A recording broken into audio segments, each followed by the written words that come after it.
Olá, senhor Alexandre Coda. Muito boa tarde. Boa tarde, como é que vão as coisas por aí, Hernani? Poxa, na medida do possível, eu não posso reclamar. Segue bem. Meio tenso, né? Como todo mundo, mas segue bem. Sim, como é que tá? Você tá trabalhando, né? Você não parou de trabalhar. Exatamente. Eu fiquei aí alguns dias parado, né? A empresa onde eu trabalho ficou fechada durante alguns dias, mas no último dia 31 aí nós retornamos a trabalhar, mas de portas fechadas. Sim. O que você faz na empresa especificamente, Hernani? Então, desde dezembro do ano passado, eu estou trabalhando numa loja de bikes, né? É um ramo na parte de vendas e de um equipamento que eu conheço bem, né? Porque em toda a minha trajetória esportiva, eu sempre tive a bike na minha rotina de treinamento e de competição também, né? Sim, sim. Quando eu comecei no esporte, eu disputava frequentemente. Na verdade, eu tinha um foco, né, um objetivo principal na área da bike. Depois as coisas foram mudando, fui trocando de modalidade, mas continuo usando a bike para mobilidade, né? E também para treinamento e algumas competições. Mas assim, na parte da competição, com um compromisso menor, né? Vamos dizer assim. Aproveitando então esse gancho aí que você falou da bike, como é que você começou no esporte? Né, não só na corrida, mas você falou que começou na bike. Como que o esporte entrou na sua vida? E quando foi isso? Pois é, Coda, eu já, desde pequeno, eu tive meio que, vamos dizer assim, indiretamente, influência do meu pai, né? Que meu pai hoje é aposentado, mas era pedreiro e usava a bicicleta como um meio de locomoção. Assim como eu faço hoje, né? As coisas vão mudando e no final continuam iguais como eram antigamente. Verdade. Mas aí o cenário era outro, né? Eu ainda criança e eu acho que nem era difundido isso lá nos anos 80, né? Nem era difundido tanto, competição de bike, essa coisa toda. Sim. Mas sempre via meu pai usando a bicicleta, fazendo pequenas manutenções. Hora eu via de longe, hora eu procurava ajudar. E eu lembro direitinho que eu aprendi a andar de bicicleta. Ele tinha uma barra circular, né, que chamava na época. E eu pequenininho não aguentava, não dava conta, né, de passar a perna por cima do quadro. Enfiava a perna no meio do quadro ali e pedalava apenas meio pedal, né? Só meia pedalada, não dava para fazer o giro completo. E assim eu aprendi, depois ganhei uma bicicleta menor e aí a coisa deslanchou. Mas então com essa influência, né, no passar dos tempos, olha que a partir do momento que eu fui ficando, fui adquirindo as minhas próprias coisas, fui conhecendo mais pessoas, né, fui saindo debaixo da asa da mãe, dos cuidados dos pais. Aí eu conheci uma galera que fazia mountain bike, fui convidado para participar de uma equipe local aqui, um encontro de amigos, né, que se reuniam para participar de pequenas competições regionais, até que a coisa foi tomando uma proporção diferente, nós fomos tomando gosto, fomos adquirindo condicionamento físico, melhores equipamentos, e aí fomos para as provas estaduais e aí, né, se transformou aí no que é hoje, né, participando aí de grandes provas no estado, no Brasil e até algumas oportunidades de ir para fora do Brasil competir. Então, assim, foi uma coisa bem natural, né, nada forçado, juntamente, paralelamente com a bike, tinha uma ação que começou também muito forte, que foi das corridas de rua, né, quando sofreu aquele boom ali, final dos anos 80, anos 90. Sim. E aí, naturalmente, as provas da região, as competições aqui na cidade no entorno, fui conhecendo também essa outra tribo, vamos dizer assim. E foram duas modalidades que eu me dei bem, gostei bastante, e que virou, na verdade, passou de hobby e virou estilo de vida, né? Hoje eu não me vejo sem correr, sem pedalar. Isso aí para mim é como almoçar, é como jantar, faz parte da minha vida. E você começou nas corridas de rua, né? Qual foi a sua primeira grande prova, assim? Eu acho que, assim como a maioria dos atletas aqui na minha cidade, na minha região, a prova de expressão, a primeira prova de expressão que eu participei foi a Volta da Pampulha, né? Eu não vivi um tempo anterior, quando a Volta da Pampulha já acontecia, não com todo o glamour que tem hoje, mas aí ela sofreu aí uma paralisação, vamos dizer assim, porque talvez os interesses eram outros, enfim, eram outros tempos, né? E aí quando ela retornou, não vou saber precisar agora quando, aí eu fui na primeira edição, e aí foi uma festa bem bacana, né? Eu nunca tinha participado de uma competição com milhares de atletas como foi lá. Na época deveria ser uns 4, 5 mil apenas, hoje está bem mais que isso, né? Mas foi bem legal e isso vai motivando, né? Você sempre quer, quando gosta do esporte e aí quando se dedica também, você participa de grandes eventos bem organizados, então a tendência é que você se motive, né? Para participar de eventos mais difíceis, mais legais, conhecer outras regiões, outras pessoas, outros percursos, e aí fui seguindo na modalidade também de corrida de rua. E aí, de repente, apareceu o trail, né? A corrida de montanha, de repente, virou também uma outra coisa de expressão para você, né? Como é que foi essa sua passagem da rua para a trilha? Juntamente com a corrida e a bike, que na época era o mountain bike, eu conheci, acho que vale a pena contar que antigamente, na época que eu comecei no esporte, né?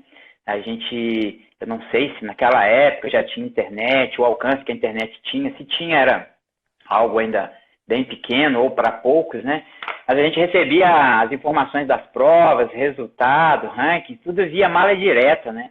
Recebia uma cartinha falando a próxima etapa é dia tal, faça a inscrição via depósito, preenchia a ficha de inscrição, passava por fax, enfim, essa coisa toda.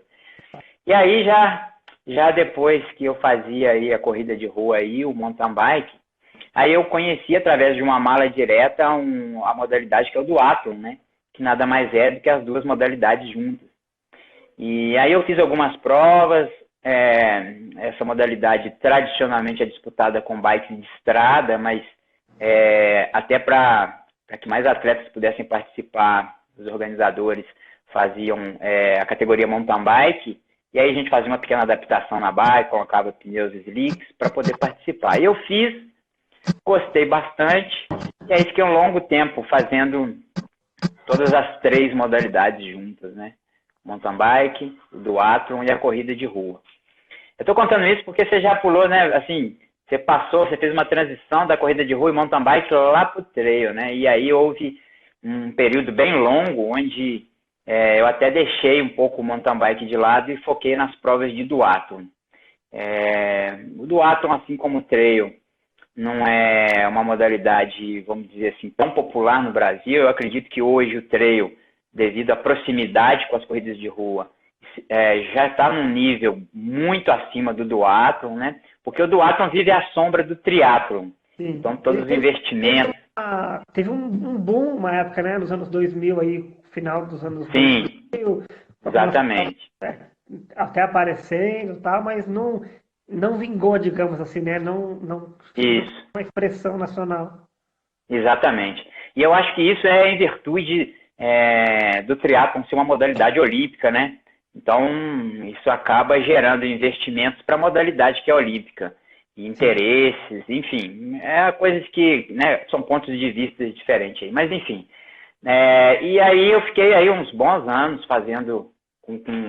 disputava outras provas, mas meu objetivo principal era o Campeonato Brasileiro de Duathlon, o Campeonato Estadual de Duathlon, e eu era afiliado no Rio de Janeiro, porque o estado de Minas Gerais, apesar de termos federação, sempre foi mais passivo, né? E o Rio de Janeiro tinha um calendário bem regular. E então era isso, eu tinha sempre o objetivo participar de provas promocionais de duathlon, o campeonato estadual, o brasileiro, e graças a Deus tive a oportunidade também, nessa passagem por essa modalidade, de disputar alguns mundiais, sul-americano, pan-americano, e enfim, foi algo bem legal assim, na minha carreira esportiva e que me fez aprender bastante.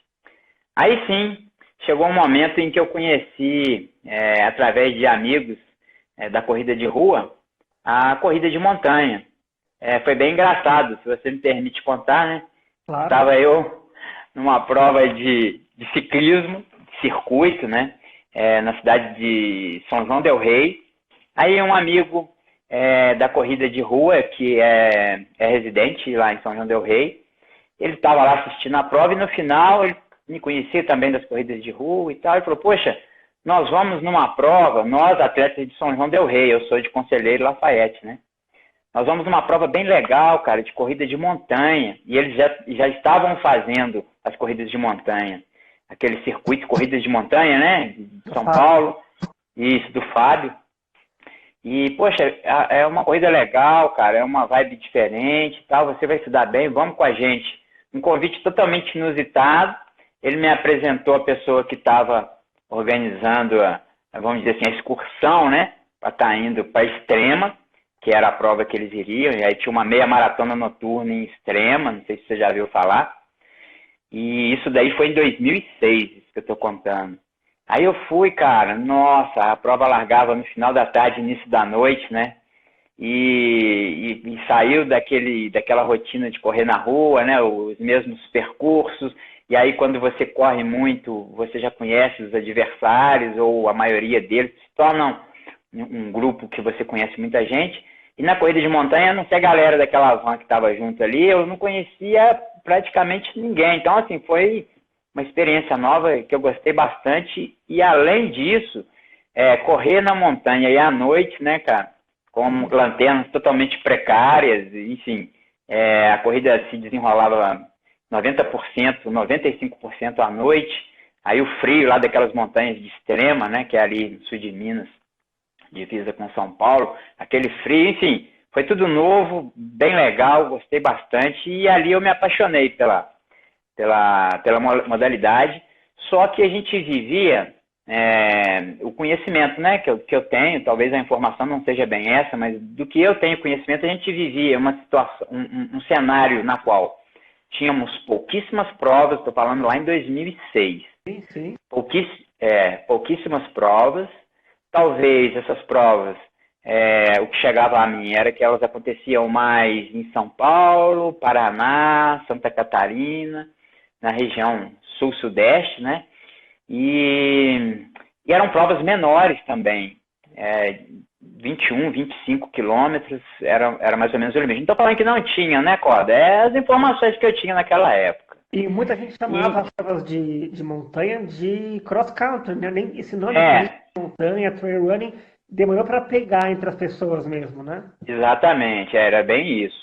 E aí, em 2006, eu fui em Extrema e mais algumas provas. 2007 fui também em Extrema. Quase que a prova de Extrema foi uma base, né? Ela me colocou ali numa prova que eu tinha que repetir todo ano, porque a prova é muito legal. Não sei se ela ainda acontece hoje, mas era bem legal. Aí fui 2006, 2007 e 2008. Só que com esse cenário aí de provas curtas, até que esse não era o problema, porque eu nem pensava em correr ultra nessa época. Mas com essa distância toda das provas, para a minha cidade, acabou dificultando bastante a minha participação em um número maior de provas. Até que eu vamos dizer assim, deixei de disputar provas de trail, e aí continuei ali no duathlon, com um foco mais direcionado, e fui seguindo, até que em 2014 tivemos, eu vi um anúncio através de, acho que José Virgínio, Chico Santos. O Chico Santos, olha que engraçado, né? Como é que as tribos vão se encontrando. O Chico Santos, se eu não estou enganado, eu conheci em provas de duathlon no Rio de Janeiro. E o Zé Virgínio eu conheci através de provas de montanha, que foi basicamente Extrema. E aí, aí a internet já estava num outro nível, eu já tinha acesso. Através desses dois amigos aí, talvez alguns outros mais, eu fiquei sabendo da KTR, Passa Quatro, né? E aí, Passa Quatro, cara, apesar de ter ido lá até então poucas vezes, para disputar provas de mountain bike, tinha uma prova de maratona lá, bem legal, e eu já tinha ido acho que 2 vezes, e montanhas belíssimas, né? Mas montanhas acessíveis para veículos, né? Porque era prova de bike, então era bem diferente de uma corrida de montanha na qual você passa em lugares que, né, é difícil de passar até com um cavalo, por exemplo, né? alguns trechos de corda e tal. Então, quando eu vi aquela publicação para a KTR e vi onde seria a prova, vi aquele lance da altimetria, pô, algo desafiador, né? E eu já conhecia da bike, aí eu falei, poxa, se na bike já foi legal, um visual fantástico, uma vibe bem diferente, na corrida de montanha deve ser ainda mais legal, porque possivelmente a gente vai passar por trilhas, assim, absurdas, né? E aí eu me inscrevi, mas ainda era uma participação que eu queria fazer, bom, enfim, queria conhecer as trilhas, e naquele ano, 2014, eu ainda estava focado em provas de duatlo. KTR, se eu não estou enganado, aconteceu em abril de 2014. E eu vinha, cara, de uma seletiva para o Campeonato Mundial de Duatlo. E, assim, eu não fiz praticamente nada de treino de trail. Porém, eu estava bem condicionado para correr. A execução da corrida, para mim, estava legal, porque eu vinha de uma preparação muito forte. Aí fui para a KTR. Cara, que loucura que foi aquilo, né, bicho? Não sei se você estava lá, se você já conversou com pessoas. Diferente, né? Se você conversou já com pessoas que fizeram essa prova. Capim amarelo e Tijuco preto, foi algo assim, insano. E aí, cara, aí sim, o cenário já era outro das montanhas. Eu falei, cara, é aqui que eu quero estar. Mas eu ainda tinha alguns compromissos de duatlo. Naquele ano eu fiz o Mundial, fiz mais algumas outras provas. E chegou no final do ano, ali por volta de outubro ou novembro, eu peguei e fiz também o Desafio das Serras. E aí as coisas aconteceram assim tão rapidamente que depois da KTR eu já fui pesquisar provas de trail. Aí eu vi que a galera brasileira estava se amarrando no El Cruz, e aí eu me inscrevi para o El Cruz e 2014, pum, virou, deu uma guinada, né, vamos dizer assim, na minha trajetória esportiva. E aí sim, a partir de 2015, eu fui me dedicar, estudar e me preparar para provas de trail. E aí tá rolando aí até hoje. A Camila perguntou aqui se você já pegou carrapato alguma vez, Hernani. Cara, inverno é tenso, né? É bem tenso. Na verdade, já peguei várias vezes, né? Várias vezes. Mas isso é bem comum, né? A gente tem aí alguns mecanismos para tentar evitar, tipo roupa de manga comprida, algum tipo de repelente, né? E tirar essa roupa da forma correta antes de entrar dentro de casa, enfim. Mas acaba que um ou outro sempre acaba passando, né? É um incômodo, mas para quem está na trilha não tem jeito. Locais onde tem animais soltos, e geralmente, pelo menos aqui na minha região, acontece mais no inverno, né? É comum a gente encontrar um carrapato ou outro depois dos treinos. O Dr. Robson Carvalho lembrou aqui, das Kombis levando para o refúgio Serra Fina, aonde foi a largada. Esse lugar não tem preço. Então, porque a concentração, né, vamos dizer assim, ela era feita no centro da cidade, não vou saber precisar onde, lá em Passa Quatro, porque nós largávamos do refúgio Serra Fina, e lá não dava para juntar, não tinha local para guardar o carro de todo mundo. Então, a organização, puxa vida, eles tinham uma logística que, ao meu ver, era bem complexa, de levar todo mundo lá para cima de Kombi e van, né, cara? Você pensa bem, centenas aí de pessoas subindo ali, sei lá, 10 em 10, 12, 15, sei lá. E é um trajeto longo, me parece que na casa de 8 quilômetros, 10 quilômetros. E chegar todo mundo lá para a largada e depois para voltar, né, a galera chegando fracionada também. Era uma logística complexa isso aí. Mas era tudo assim, bem divertido, para quem não chegava atrasado lá para pegar a Kombi para subir, né?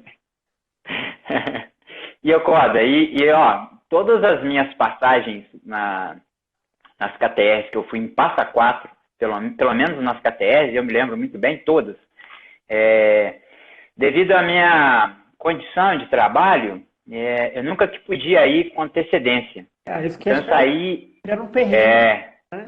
Isso era um perrengue controlado, né? Porque nós saíamos daqui da cidade na sexta-feira, final da tarde, início da noite, aí fazíamos aí 70% da viagem, parávamos numa cidadezinha aqui um amigo meu, que é o Dr. Robson Carvalho, conhece muito bem no sul de Minas, que ele tem familiares no sul de Minas, então viaja bastante para lá. Então ele montava toda a logística para mim, sabe? E ele ia sempre junto. Então nós fazíamos esse 70%, parávamos, dormíamos, né? Que aí ficava algo mais confortável. Até porque também a cidade lá de Passa Quatro e Itaiandu sempre lotava, né? Então a hospedagem lá era sempre mais difícil. E aí no dia seguinte, no sábado, acordávamos cedinho e seguíamos para Passa Quatro. Aí era a conta de chegar lá, entrar na Kombi, mas nunca foi assim com correria, sabe? Sempre foi bem controlado. Mas imprevistos acontecem, né? Então você saía aí a 100, sei lá, 110, 120 quilômetros da prova. No dia da prova, né, se fura um pneu, se tem uma paralisação na estrada, era meio tenso. Eu não deixava talvez isso transparecer, mas eu sempre viajava ali meio com a mão fria. Mas, nossa mãe, temos que chegar a tempo. Mas sem estresse também, se não chegasse, desse algum problema e nunca deu, poxa, isso aí acontece, né? Não ia ter estresse. Duas coisas. O Aloysio Cabruto aqui falou que é seu fã, que você falou que sou grande fã desse cara, gente boa demais. Opa, obrigado, Luiz. E a Fabi Perdesoli perguntou qual é a sua prova mais marcante, uma que você reviveria. Cara.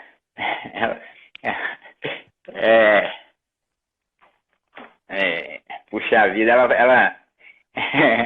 ela falou bem um negócio que mexe comigo toda vez que eu leio, cara. Deixa eu tomar um negócio aqui, peraí. Então, cara, não podia ser outra prova senão o El Cruce, né? Porque lá eu vivi fortes emoções. Porque pelo que aconteceu antes, parece choradeira, né, cara? Mas é coisa de sentimento mesmo, né? Tá certíssimo. Mas pelo que eu vivi antes, talvez muita gente não sabe, eu já fiz algumas palestras falando sobre essa prova, e aí eu contei toda a passagem, como foi, e 45 dias antes da prova, eu tive um pequeno problema de saúde, não foi nada grave, era um problema no olho, e aí o médico me recomendou que eu não corresse, que eu não praticasse corrida. Eu podia manter as atividades normais, mas a corrida gera muito impacto. E aí o problema que eu tive poderia, né, gerar um descolamento de retina. E aí isso sim seria grave, principalmente se eu estivesse longe de um hospital. Então, o final, né, o momento mais importante, vamos dizer assim, da minha preparação para o El Cruce, eu não pude correr. Então eu fiz muito treino de bike, o que para mim não era nenhum sacrifício, porque eu já vinha da bike, né?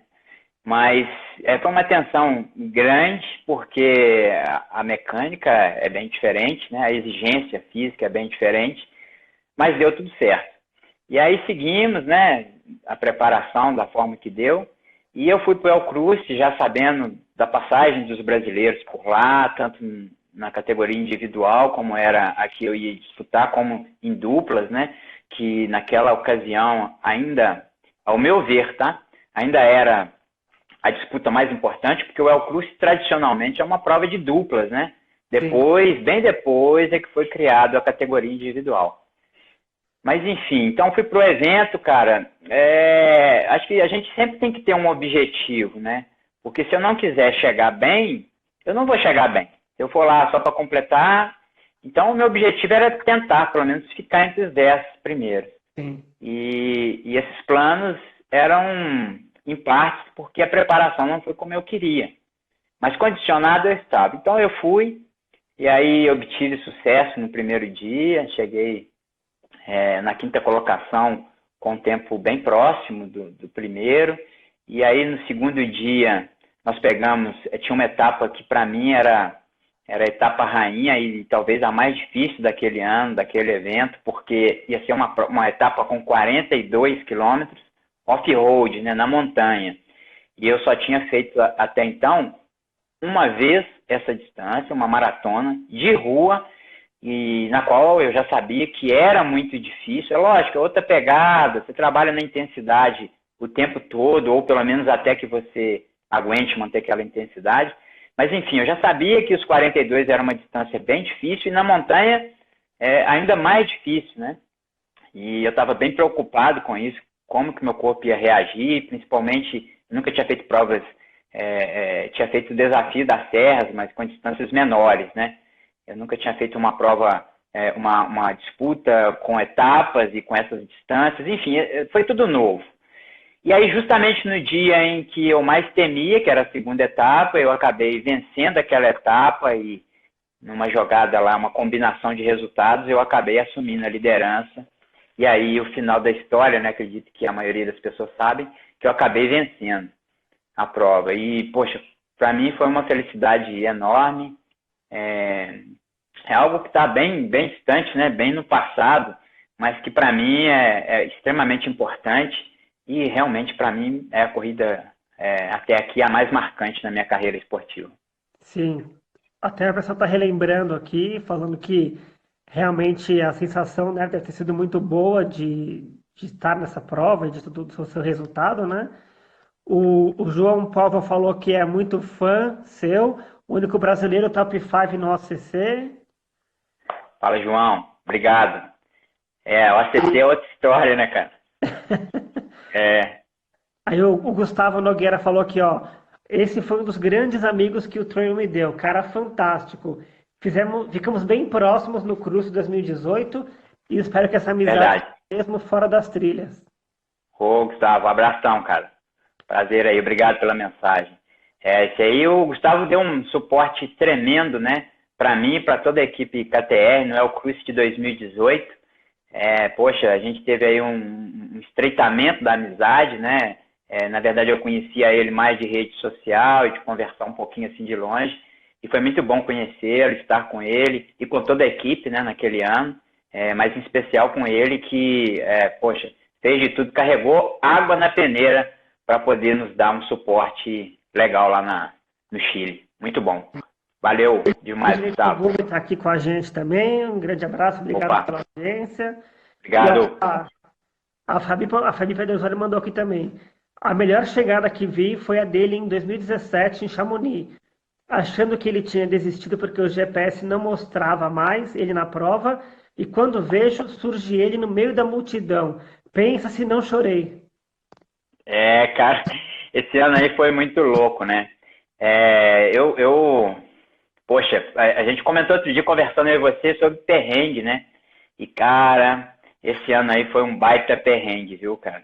Porque eu não me dou bem com frio, sabe? Às vezes eu vou para algumas provas, Campos do Jordão, né? Esse lugar aí, o Ivan Pires que é mestre, né? Tá todo mundo lá agasalhado, o cara de regata, tranquilo. E eu tremendo todo por dentro e o cara lá sem nenhum agasalho, mas tudo bem. Eu tenho extrema dificuldade em me adaptar ao frio. E em 2017, nós já largamos para a OCC, cara, sobre uma chuva. Estava chovendo um pouquinho, era bem pouco, mas já largamos com o piso molhado. E assim foi praticamente a prova toda. E quando fomos fazer uma travessia na montanha, que naquele ano era o ponto mais alto da prova, que era saindo da Suíça, parece, para a França, ou da Itália para a França, a parte territorial eu não vou recordar nesse momento. Mas lá, cara, nós pegamos assim uma chuva bem mais forte e pior do que isso, foi o vento. E o vento acaba fazendo com que a temperatura fique mais gelada, mais fria. E eu já vinha em dificuldade, só que eu não estava percebendo, né, cara? Eu estava todo travado, eu senti que a corrida não estava fluindo, mas eu não sabia o porquê. E aí eu comecei a ser ultrapassado, e muita gente me ultrapassando mesmo. E aí, de repente, eu não sei por que motivo, eu olhei para minhas mãos, eu estava com as unhas roxas. Eu estava, assim, não sei, estava me sentindo muito frio. Aí eu parei e foi a primeira vez e até hoje a única que eu vesti uma anorak numa prova. E posso dizer para vocês, para mim, mesmo com a roupa de baixo molhada, O anorak me tirou de uma situação que, para mim, pelo menos, era extremamente difícil. Aí terminei aquele trecho, desci a montanha, parei, fiz um pit stop um pouco mais lento num ponto de apoio, aí hidratei, comi bastante e segui para a prova. E aí, quando eu cheguei lá em Chamonix, né, era evidente para mim, era claro, a expressão de surpresa no rosto de todo mundo, né? O guipado tava lá, cara, você tá aí, veio correndo atrás de mim, aquela coisa toda, enfim, todo mundo feliz, né, da minha chegada. Mas é porque o meu GPS tinha a checagem, eu não sei, né? Lá não é GPS, né? Você tem um número onde eles fazem uma checada em alguns pontos, e aí eu acho que da metade da prova para o fim o meu número começou a não aparecer mais, e aí eles acharam que eu tivesse abandonado, né? Mas graças a Deus cheguei, aí estava lá o mestre Togumi, correu lá na apuração, mostrou para eles que eu tinha chegado e que era um problema mesmo de apuração. E naquela ocasião o Togumi era até meu treinador. Obrigado, tio, valeu por todos os ensinamentos. E assim, acabou dando certo. Não fiquei feliz com o resultado não, mas não se pode ter tudo, né? Mas foi uma baita experiência e foi outra corrida emocionante. O professor Sidney Togumi perguntou, que está te sacaneando, ele perguntou, para ir até a padaria, com ou sem bastão? Com bastão. Com bastão na com padaria. bastão. Com bastão. Então, cara, a minha história com bastão é bem legal, porque eu acho, né, pelo menos, eu acho que é uma história legal. Porque o bastão, num primeiro momento, eu acho que eu tinha a mesma impressão de que a maioria, que é um equipamento que não é eficiente, que é um equipamento pesado, que é um equipamento ruim de carregar, que é um equipamento difícil de montar, desmontar, que é um equipamento que pode agarrar na vegetação, enfim, que pode me atrapalhar. E só que o que acontece é que eu comecei, não exatamente como o Togumi fala pra gente, né? Poxa, vai até pra padaria com bastão. Mas eu comecei a usar o bastão sempre nos treinos, sempre. Se tinha altimetria, eu usava. Se não tinha altimetria necessária para usar um bastão, eu também usava. Eu comecei a levar o bastão para treinos onde eu não iria levar o bastão. E por que isso? Para deixar ele guardado e para perceber como ele iria se comportar numa corrida mais rápida, por exemplo, né? Se não ia ficar balançando, se ele não ia cair, enfim. E aí eu fui me adaptando e hoje praticamente todas as provas, a menos que a minha leitura antecipada me diga para eu não levar, mas em todas as provas eu tenho levado o bastão e aprendi a fazer com que ele fique eficiente e que ele colabore positivamente com o meu desempenho. Então, a partir de, sei lá, do ano passado, eu acabo que não largo mais o meu bastão. Sim. A Camila 23 FDP aqui perguntou, já participou de alguma prova em Santana dos Montes? Santana dos Montes, a Santana dos Montes é aqui pertinho da minha cidade e eu já estive lá em provas de mountain bike, já teve campeonato mineiro de maratona lá e eu já participei, me parece que umas 2 vezes lá. Mas Santana dos Montes é um local que eu treino, não vou te falar bastante, mas que regularmente eu estou por ali fazendo, se ela conhece a região aqui, pode falar com ela que tem uma travessia maravilhosa que é da cidade de, ela deve estar ouvindo, né? Da cidade de Itaverava até Lafayette, passando por Santana dos Montes. É um trajeto que dá para fazer de bike, mas que eu já fiz algumas vezes correndo e que é fantástico. Então, assim, conheço um pouquinho, lá tem umas cachoeiras legais, montanhas e trilhas. É um lugar que eu, de vez em quando, estou por lá para treinar. O Gustavo Coda, se você está me ouvindo, me parece que está travado para você. Está meio travado aí. Ó, voltou. Voltou? O Gustavo perguntou, o que você acha que faltam nas provas nacionais para chegarmos no nível das provas internacionais? É uma coisa que é difícil de resolver, mas precisava da gente ter um encontro maior, é o meu ponto de vista. Nós já temos provas muito bem organizadas no Brasil, tá? Muito bem organizadas mesmo. Mas eu acho que precisava da gente encontrar mais vezes com os melhores atletas do Brasil, tanto masculino quanto feminino, nas mesmas provas. Não sei, eu acho que isso ia, de uma forma ou outra, isso iria contribuir para que as provas melhorassem, para que os atletas também melhorassem. E por que não tentar um intercâmbio também de atletas? Eu sei que não é fácil, tem um custo, mas tentar também um intercâmbio de atletas de fora do país, da América do Sul aqui mesmo, por exemplo, temos argentinos e chilenos aí, atletas muito bons, tentar fazer com que esses atletas participassem das nossas provas aqui no Brasil. Afinal, tanto os brasileiros, né, de todos os níveis, viajam para fora em busca de resultados, de conhecer as grandes provas que temos na América do Sul, então trazer também esses atletas para cá seria legal. Mas no que diz respeito à qualidade, a gente já tem provas muito boas aqui no Brasil e que estão no nível das melhores provas do exterior. Esse é o meu ponto de vista, né? Claro. Hernani, tem muita gente aqui falando que é seu fã, que você é um cara muito humilde, já competiu com você várias vezes. O Marcelo Aleixo Obrigado, galera. falou que você é um exemplo de atleta para ele. Antes de fazer a pergunta dele, eu queria te fazer uma pergunta da seguinte forma. Em que momento você percebeu que você virou um exemplo para outras pessoas? Que as pessoas se inspiravam em você, que o que você fazia, o que você faz e fala, as pessoas acabam seguindo também. Em que momento você se deu conta disso tudo? Foi no momento em que as pessoas começaram a entrar em contato comigo, via redes sociais, ou mesmo pessoalmente nas provas, parabenizando ou perguntando alguma coisa, e aí essas coisas vão de tudo, né? Dica de equipamento, até que prova ela poderia ir, quais provas ela deveria fazer, né?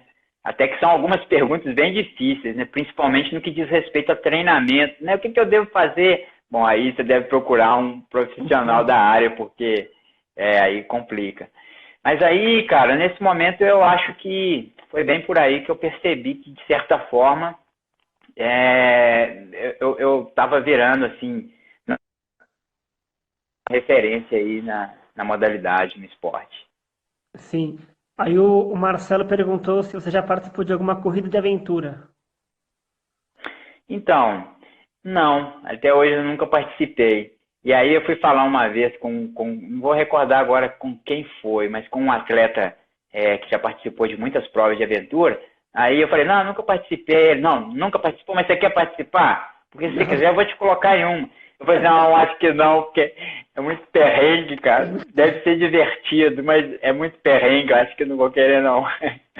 Mas não, nunca participei. Inclusive aqui na minha cidade, no passado, o pessoal do Exército, né, que aqui na minha cidade é tiro de guerra, eles organizaram aqui uma corrida de aventura e foi até a equipe do Bro que ganhou na distância maior.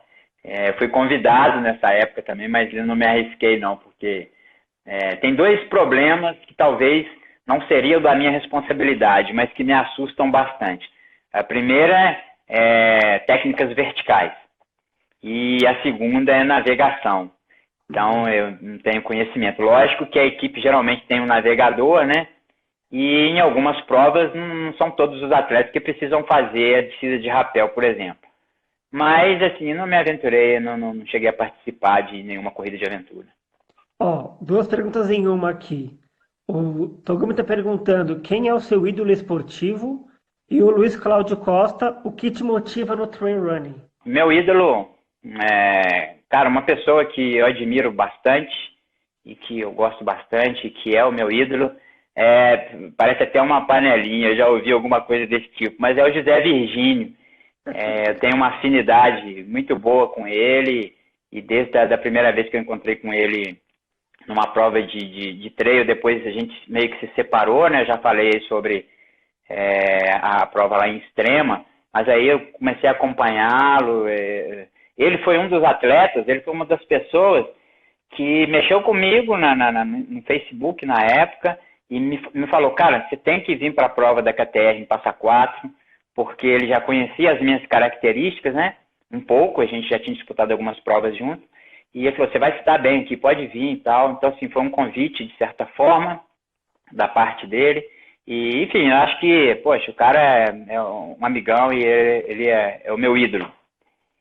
E o que me motiva, cara, é simplesmente o seguinte. Uma vez o Togumi me perguntou assim, por que você corre?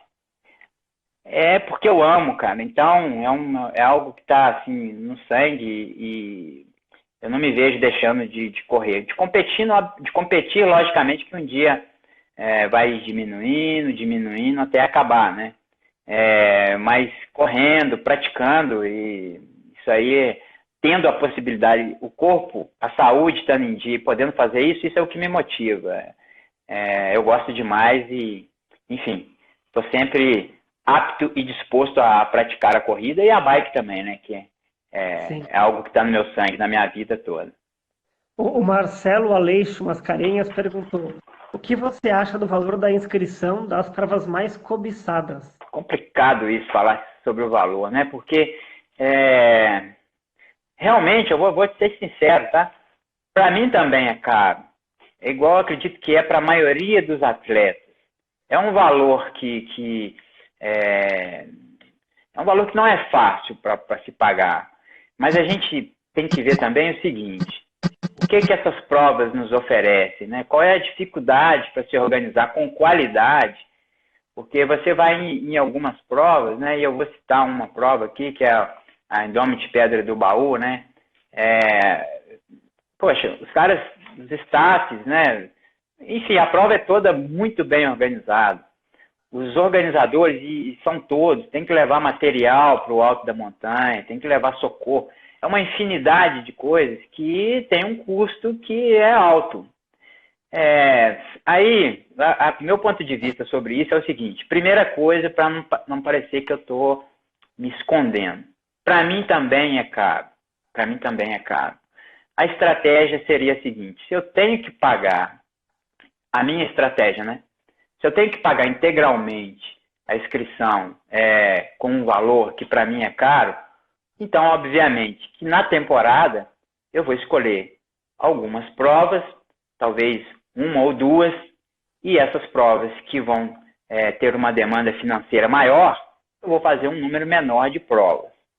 Por outro lado, se eu, Hernani, achar que eu não devo, ou que para aquele momento não vai ser possível, então simplesmente eu vou escolher provas que têm uma inscrição menor, né? Talvez provas menores também, provas mais regionais, enfim.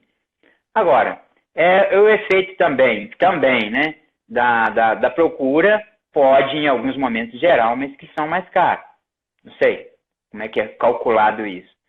Mas então acho que vai muito do atleta, sabe? Eu acho que realmente tem inscrições que são caras, outras que não são tão caras. Então cabe a gente escolher e ponderar aí um pouco, ir intercalando uma prova e outra. Sim. Mas, ó, para mim também é caro, viu? Às vezes pagar uma inscrição integral aí não é brinquedo, não. Mas eu vejo também de um outro lado, viu, cara? Isso aí é um investimento, né? Porque é algo que você gosta, é algo que você quer, é algo que vai te fazer bem. Então, o que o Hernani prefere? Pagar, sei lá, 800, 600, R$ 1.000 numa inscrição ou gastar isso? Não vou nem falar com saúde, né, para fazer uma correção, para cuidar, não. Mas gastar isso com uma coisa que não vai me trazer a felicidade de estar correndo na montanha. Então, eu não posso pagar R$ 1.000 de inscrição em 10 provas por ano, mas então vou escolher algumas que sejam as melhores, que eu julgue pelo menos as melhores, e vou participar delas. Sim. Essa aí seria a minha estratégia aí. O Gustavo aqui perguntou também: qual a sua meta da vida em provas de trail? Continuar correndo com 80 anos. Porque eu já tô, para não falar velho, né? Eu já sou um veterano. Minha esposa, eu cortei o cabelo hoje, acabei de falar com a minha esposa. Nossa, o telhado tá meio esquisito. Ela falou assim: tá platinado. Mas, tá platinado. Mas então, eu já sou um atleta veterano e lógico que quem treina, quem se dedica, sempre almeja ter bons resultados, ou melhor que isso, boas performances. E o resultado é uma consequência. Mas a minha meta de vida no esporte é ter longevidade.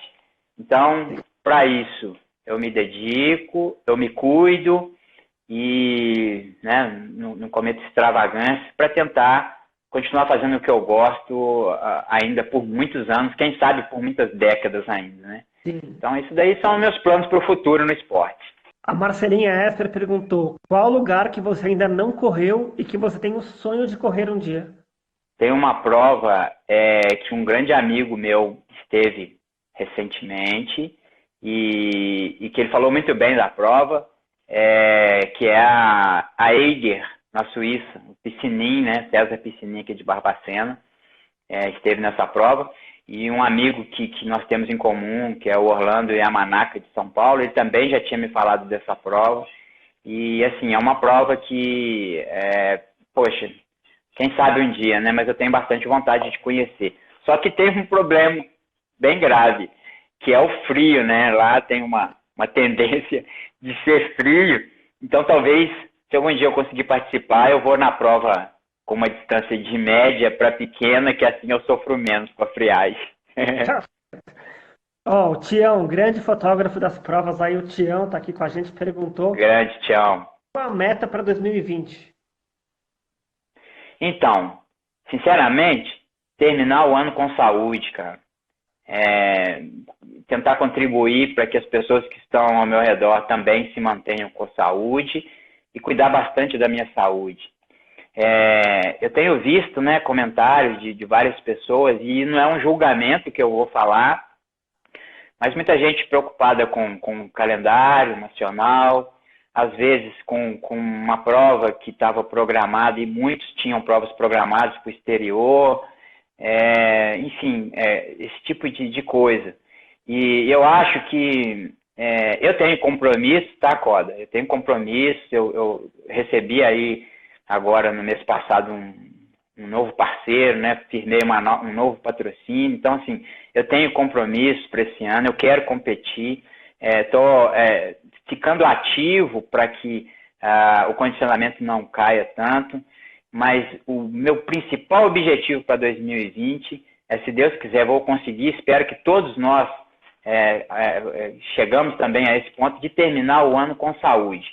Tudo que vier no entorno disso, eu acho que vai ser lucro para mim, como eu acho que vai ser lucro para todos nós. Ficar preocupado neste momento, hoje, com calendário, aquela prova que foi cancelada ou que foi remarcada, nessas que estão lá no último trimestre do ano, acho que assim, ainda tem muita água para passar debaixo da ponte. E tem um amigo que vem me ensinando, que a gente vem conversando bastante, e ele vem me ensinando isso. Gaste energia apenas com as coisas que você tem controle. Então é isso que eu tenho feito.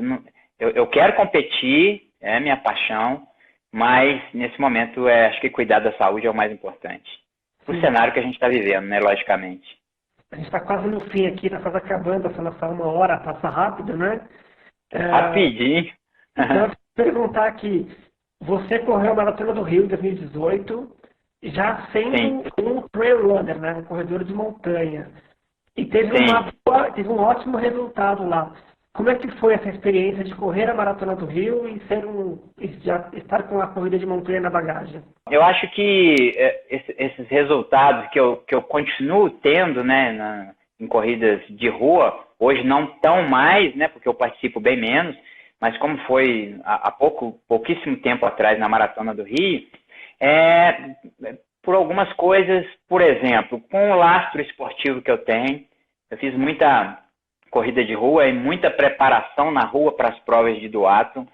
Eu tenho uma certa qualidade em manter velocidade, então, para um atleta que corre 10 km abaixo de 35 e hoje ainda consigo fazer isso, eu acho que é um pouco veloz, assim, que tem, né? Lógico que tem atletas corredores de montanha aí, Jovadir, por exemplo, que é absurdo o tempo de um cara desse no 10 mil. Mas, então, esse resultado da Maratona do Rio, por exemplo, foi em virtude do meu passado. E uma outra coisa a mais, experiência, né, Coda? Porque Sim. Aí você aprende que não pode acelerar demais no começo, que tem que tentar manter aquele pace médio planejado durante toda a prova. E eu acho que o meu laço esportivo e a experiência que eu tenho em mais de 20 anos como atleta conta bastante para esses resultados bons até hoje. Ano passado eu fui top 10 na maratona de Santa Catarina, cara. Pode um negócio desse? Então, assim, eu acho que é fruto de muito trabalho posterior aí. Ó, o Pericles Tizil disse que esse ano vai te reencontrar nas trilhas. Se Deus quiser. E o Luiz Cláudio Costa quer saber o que você modificou nos seus treinos por conta do isolamento social. Então, hoje o que acontece é o seguinte, eu mudei de residência há pouquíssimo tempo, eu estou aqui, a minha cidade é uma cidade do interior, uma cidade pequena, e hoje eu estou morando num bairro novo na cidade, na qual nós temos poucas residências, obviamente poucos moradores. Então eu ainda consigo fazer um treino de corrida aqui próximo da minha casa, na avenida aqui em frente, né, na rua em frente da minha casa. Eu estou com uma qualidade no local que eu estou morando, que é muito boa, que eu estou caminhando, eu estou a 20, 25 minutos no máximo do centro da cidade. E a zona rural está metade desse tempo da minha casa. Então eu consigo fazer pequenos deslocamentos para lá, que é um local que eu não encontro com ninguém, faço treinos por ali e volto. Mais os treinos aqui na rua em frente à minha casa e alguma coisa indoor. Mas tudo isso com o devido cuidado, né? Não encontro, não compartilho esse treino com ninguém. E também treinos mais curtos e às vezes com uma intensidade maior, às vezes com uma intensidade menor. Mas assim, tudo bem mais curto, são treinos bem menores. Sim. E como estão seus gatos aí, hein, Hernani? Os meus gatos? Os meus gatinhos estão... Inclusive, eles estão presos, cara, porque parece que até atrai. Quando você começa a fazer uma conversa no telefone, uma videochamada, alguma coisa assim, aí vem pulando, vira uma confusão. Aí estão ali no quarto. Mas, graças a Deus, estão todos bem, com a saúde boa também. E é bom que nós temos aqui os 3 gatinhos, mas eles não vão para a rua, né? A casa é toda telada nas janelas, então a gente consegue ter um controle da saúde deles muito boa. Sim. Isso é bem importante. Para a gente terminar, Hernani, que a gente está com 5 minutinhos aí para encerrar, faz aí os seus agradecimentos, seus patrocinadores, seus apoiadores. Fica à vontade aí para expressar aí nesses últimos minutos. Beleza, Coda. Eu queria dizer um muito obrigado a você por ter lembrado de mim. Já falei pessoalmente, mas queria falar aqui também, deixar um parabéns para você e para a Bruna pelo trabalho que você desenvolve aí. É muito bom ver vocês acompanhando as provas, seja as provas que eu participo ou então as que eu estou acompanhando de longe. Fico feliz em ver vocês fazendo esse trabalho e aí passa para mim uma certeza de que a gente vai ter material para saber o andamento das provas, seja na trilha ou o resultado final. Então, parabéns e muito obrigado pela oportunidade. E gostaria de agradecer, se você me permite, as empresas que estão me apoiando hoje, que é o Clube Recreativo Dom Pedro, que é um clube social aqui da cidade, e agora esse novo parceiro, que é a loja Jasper, de Belo Horizonte, que comercializa material esportivo e que se juntou a mim. Na verdade, eu me juntei a eles estavam formando uma equipe, e hoje a Cida, né, que foi a vice-campeã da Pedra do Baú nos 50 quilômetros, ela também ela faz parte da equipe junto comigo, então a Jasper também, meu muito obrigado. E agradecer a todo mundo que me acompanha, que me manda todo tipo de mensagem e que, de certa forma, tem aí uma felicidade em fazer parte do meu círculo de amizade, né? E é isso, e desejo que todos fiquem bem e que a gente possa se encontrar e confraternizar novamente em breve aí na montanha e nas provas do Brasil afora. Sim. Dá tempo de mais uma perguntinha aqui da Camila. Opa! Ela falou se você não tem medo de ser roubado quando você está fazendo treino de bike nas trilhas. Então, a minha cidade, como eu já disse, é uma cidade do interior, é uma cidade com um pouco mais de 100 mil habitantes, então não é tão pequena. É uma cidade que tem o índice de criminalidade como todas as cidades do país, mas aqui tem um grau de segurança muito grande, principalmente para esses treinos que a gente faz de bike, mesmo correndo. Eu consigo treinar à noite aqui, quando a gente estava num outro cenário, né, vamos dizer assim, que ia para todos os lados. Mas eu consigo treinar à noite, seja de bike ou seja correndo. e durante o dia, em qualquer horário, indo para qualquer lugar. E assim, ainda não tive nenhum problema e isso aqui parece que ainda não chegou, esses roubos assim na trilha, e tomara que não chegue nunca.